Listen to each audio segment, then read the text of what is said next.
September 1944. Western Europe. The war had already turned against Germany. Allied armies were pushing east through France and Belgium, grinding forward village by village, road by road. The skies belonged to the Allies. Fuel shortages crippled German mobility. And yet, in pockets across the collapsing front, the war remained brutal, close, and personal. This was not a story of grand strategy. It was a story of a single mistake. And the seconds that followed it. The capture happened just before dawn. The forest was quiet in the way only a battlefield becomes when both sides are exhausted. No artillery, no engines, just mist clinging low to the ground and the soft sound of boots moving through wet leaves. A German patrol advanced cautiously along a narrow trail. They were not hunting aggressively. They were collecting stragglers, lost Allied soldiers cut off during the previous night's fighting. That was when they saw him, one man, alone, standing beside a tree, his rifle hanging loose in his hands. He did not run. He did not raise the weapon. He simply looked up. To the Germans, that mattered. A man who does not run is usually broken or finished. The patrol leader shouted the order. "Drop the weapon. Hands up." The Allied soldier complied. Slowly, deliberately. He placed the rifle against the tree and raised his hands. No resistance, no hesitation. The Germans relaxed. That was the first mistake. They searched him quickly. No grenades, no pistol, no visible radio, just a knife on his belt and mud-caked boots that told a familiar story. Retreat, confusion, isolation. A prisoner. One of many. They laughed quietly among themselves. One soldier made a joke about the war being over soon. Another adjusted his helmet and lit a cigarette. The Allied soldier stood silently as they tied his wrists. His face gave nothing away. No fear, no anger, just stillness. That should have been the second warning. What the Germans did not know was that this man had already survived 3 encirclements. He had been trained not for firefights, but for chaos. For moments when plans collapsed. For seconds where violence erupted without warning. And for exactly this situation. The patrol began moving him toward the rear. The forest thickened. Visibility dropped. The mist swallowed sound. The prisoner walked between 2 guards, wrists bound, head slightly lowered. That was when the lead German stopped. He had heard something, a branch snapping. He turned his head. And in that instant, everything changed. The Allied soldier moved, not forward, not backward, sideways. His bound hands snapped downward as he twisted, slamming his shoulder into the guard beside him with explosive force. The momentum drove the man into a tree hard enough to knock the air from his lungs. Before anyone shouted, the prisoner dropped. Straight down. His wrists slipped free. The bindings had never been tight. He surged upward again, already turning. The knife flashed once, then again. The first German went down without a sound. The second tried to raise his rifle. He never finished. The Allied soldier closed the distance in 2 steps and drove his elbow into the man's throat, crushing the airway. The rifle fell. The body followed. Someone screamed. Someone fired wildly. But by then, the forest was moving. The prisoner seized the fallen rifle and fired twice in rapid succession. 2 shots, 2 bodies. Less than 5 seconds had passed. The patrol had dissolved into panic. Men shouted conflicting orders. One ran, another froze. The Allied soldier did not chase. He repositioned, used the trees, used the mist. A German lunged forward. The rifle butt came down hard. The man dropped. Another tried to flank. A single shot ended it. It was over in under a minute. When the forest went quiet again, 7 German soldiers lay on the ground. Some dead, some unconscious, some bleeding and screaming. The man they had captured was gone. Later reports would call it an ambush. Others would call it an escape. But the truth was simpler. They had taken him alive, and seconds later they regretted it. What happened next would turn this moment into something far larger than a skirmish. Because this was not an isolated incident. And this man was not done. German command would later notice a pattern. Patrols disappearing, prisoner escorts failing to return, small units reporting sudden, close-range violence that left no time to react. At first, they assumed Allied commandos were operating behind the lines. Then they realized something worse. These were not organized raids. These were individuals. Men who understood that speed, not strength, decided survival. The Allied soldier moved east, always east. He avoided roads, avoided villages, avoided anything predictable. He traveled at night and slept during artillery fire. He stole food when he could, weapons when necessary, and information whenever possible. 3 days later, another German unit made the same mistake. They found him crouched beside a destroyed truck, examining the wreckage. Again, he did not run. Again, he surrendered. Again, they believed they were in control. This time, the regret came faster. Eastern France. The second capture unfolded differently, but ended the same way. The German unit was larger this time, more disciplined. Veterans pulled from the Eastern Front and reassigned west as the situation deteriorated. These men had seen close combat before. They did not laugh when they found him. They surrounded him immediately, weapons raised, clear fields of fire. The Allied soldier stood near the burned-out transport truck, hands already visible. He did not wait for orders. He did not test their patience. He complied. Again. That alone unsettled them. They searched him thoroughly. Knife removed, boots checked, sleeves rolled, helmet taken. Nothing. No obvious trick. No sign of resistance. He was bound tighter this time, wrists cinched hard enough to cut circulation. 2 soldiers stayed close. One kept his rifle aimed at the prisoner's back. They began moving. Slowly. Cautiously. German doctrine emphasized control, spacing, fire discipline. This was not a careless patrol, which is why the escape was studied later with disbelief. The column entered a shallow ravine, narrow and overgrown. It was the shortest route back to the company position. High ground on both sides, limited visibility, a bad place to stop, but good terrain always looks neutral, until it isn't. Halfway through the ravine, the prisoner stumbled. Not dramatically, just enough. One of the guards reached out to steady him. That was all the opening he needed. The Allied soldier dropped his weight instantly, twisting sideways as his knees hit the dirt. The motion yanked the guard off balance. The second guard reacted too slowly. The prisoner rolled. His bound hand slammed into the first man's shin, snapping it backward. A scream, a rifle discharged into the dirt. The second guard lunged. The prisoner rose into him, forehead to face, bone cracked. The soldier collapsed without firing, still bound, still surrounded. But momentum had shifted, and momentum was everything. The Allied soldier grabbed the fallen rifle and spun. One shot, another. The ravine amplified the sound. Echoes turned into chaos. German soldiers scrambled for cover, unsure where the fire was coming from. They had lost visual control. That was fatal. The prisoner sprinted uphill, boots tearing through brush. A bullet tore past his shoulder. Another struck a tree inches from his head. He did not slow. At the crest, he dropped flat and fired downward. 2 men fell. A third froze, then fled. When the firing stopped, 6 Germans were down, 3 dead, 2 wounded, 1 unconscious. The prisoner vanished into the forest again, still bound, still armed. By nightfall, German command began circulating warnings. Do not underestimate lone Allied soldiers. Do not escort prisoners without overwatch. Do not approach surrendered men casually. But the warnings came too late, because stories travel faster than orders, and fear spreads faster than both. Within days, German troops along the sector began hesitating during captures.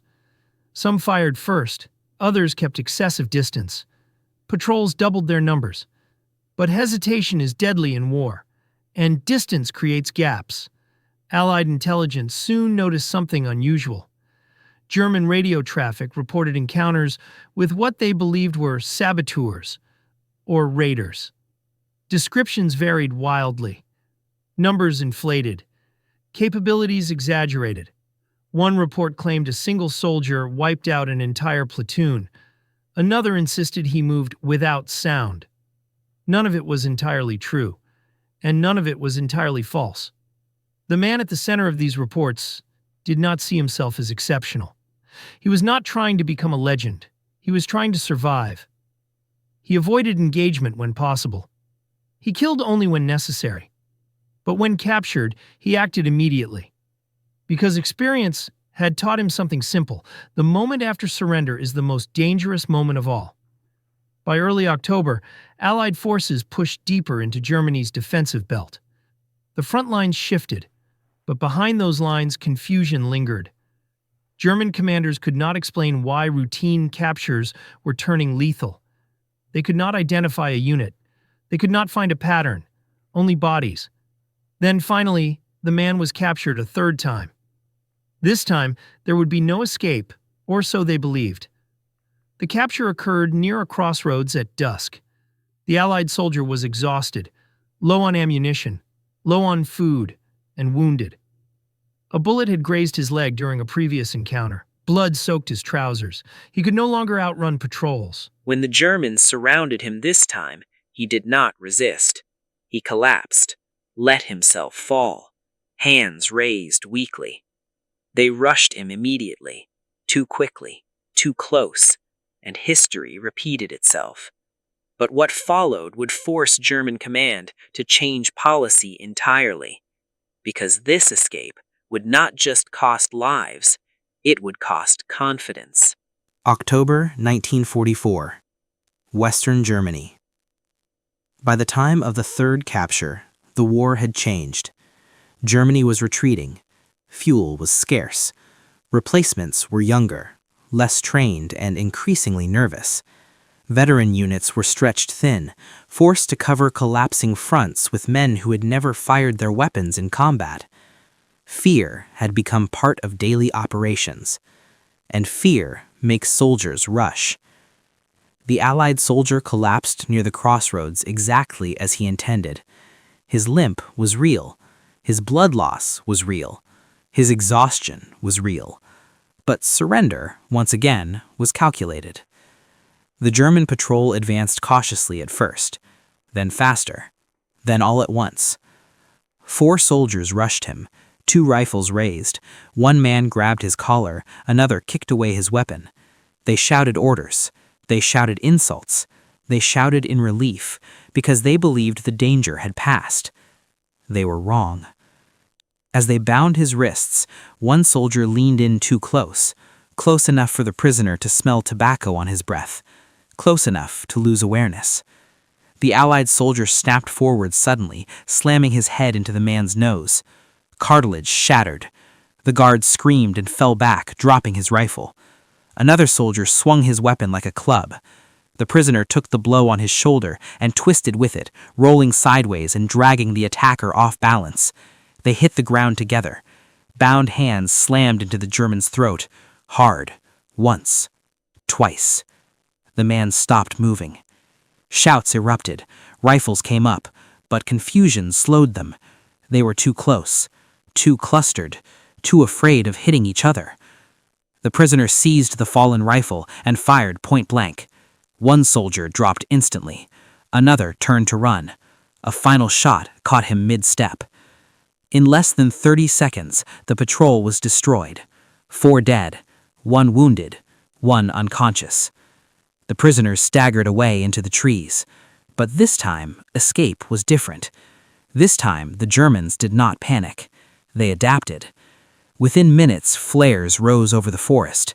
Search teams formed. Dogs were released. The gunfire had been too loud, too close to a supply route. There would be no vanishing this time. The Allied soldier moved as far as he could, then collapsed. Blood loss slowed him. Pain clouded his judgment, and when the dogs found him, he did not resist. The 4th capture was deliberate, careful, controlled. This time, German officers were present. This time, no one rushed him. Weapons stayed trained. Distance was maintained. Orders were short and precise. They had learned. He was searched repeatedly, bound with wire, blindfolded, placed in the center of a defensive formation, and moved only under overwatch. For the first time, the prisoner realized something unsettling. They were afraid of him. That fear followed him to the holding area. He was isolated, watched constantly. Guards rotated every hour. No one spoke to him. No one approached him alone. German command wanted answers. Who was he? What unit did he belong to? Was he part of a special operations group? Or something worse? Interrogation followed. Not brutal, but intense. Questions repeated. Timelines checked. Stories compared. They expected arrogance. They expected confidence. They expected deception. Instead, they found exhaustion.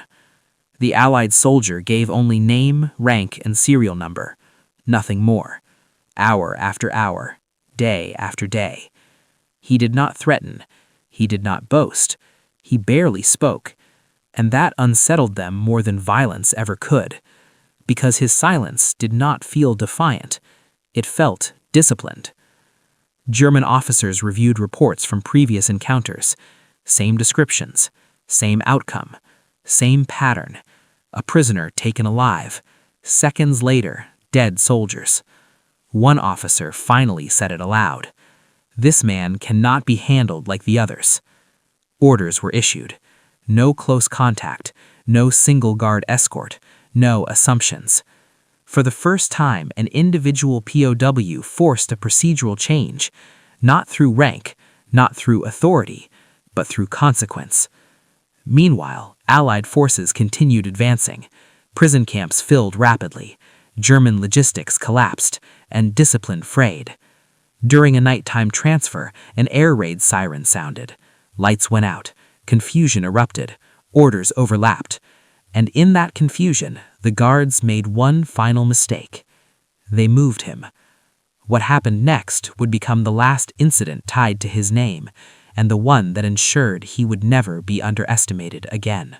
November 1944, Western Germany.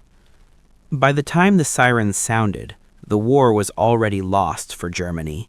They just didn't know how soon. All Allied bombers crossed overhead nightly. Rail lines vanished by morning.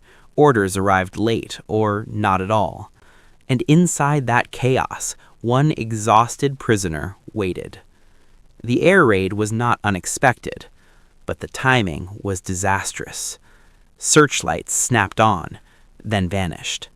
Anti-aircraft guns opened fire blindly into the clouds, and in the confusion, the holding area lost power. German doctrine was clear: never move a dangerous prisoner during an air raid. But doctrine collapses when fear takes over. A junior officer made the call. Move him to the inner shelter, now. They unfastened the wire.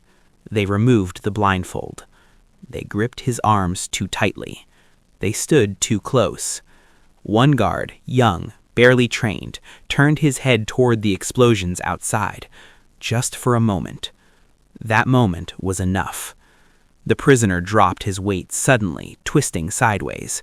A knee slammed into the guard's thigh. Bone cracked. The man screamed and fell. Before anyone could react, the prisoner seized the fallen helmet and smashed it upward. The edge struck a jaw. Teeth shattered. A rifle fired, wildly, missing by inches. The prisoner rushed forward anyway, because hesitation meant death. He collided with the nearest guard, driving him backward into the wall. Bound hands struck the man's throat again. Once, twice. Enough. Another soldier raised his weapon. Too late. The prisoner tackled him, slamming both into the concrete floor. The rifle skidded away. They struggled briefly. Then it ended. When the lights returned, 4 men lay motionless. One crawled toward the door. He did not make it. But this time, there was no escape. More guards arrived within seconds. Weapons raised. Distance kept. No shouting, no rushing. Just control. The prisoner was beaten. Not in anger, but in calculation. Enough to disable. Enough to end resistance. Enough to survive the night. He woke up in a medical ward, restrained, watched by 6 armed men. From that moment forward, nothing was left to chance. He was transferred under full guard. moved only during daylight, never touched unless necessary, never underestimated again. And for the rest of the war, he caused no further incidents, not because he had changed, but because his captors had. When Allied forces finally overran the region, they found something unusual. Reports. Detailed reports. Not about sabotage, not about espionage, but about a single prisoner, captured multiple times, responsible for multiple fatalities, forced repeated changes in POW handling procedures. No medals were awarded. No official citation exists. His name appears only in fragments, partly because records were destroyed, partly because neither side wanted to advertise the truth. After the war, Allied intelligence quietly studied cases like his. They found a pattern. Not superhuman strength, not special weapons, but something else. Speed, surprise, ruthless clarity. The conclusion was uncomfortable. Most prisoners were not dangerous, but the few who were catastrophically underestimated. New POW doctrines were written. Distance rules, search procedures, multi-guard handling, training manuals updated, all without mentioning names, because admitting that a single captured soldier could kill trained guards in seconds was not something armies liked to discuss. He returned home quietly. No parade, no interviews, no records. And decades later, historians would piece together the fragments and realize something chilling. This was not an isolated story. It was simply one of the few that survived documentation. Because in war, surrender does not always mean submission, and sometimes taking someone alive is the most dangerous decision of all.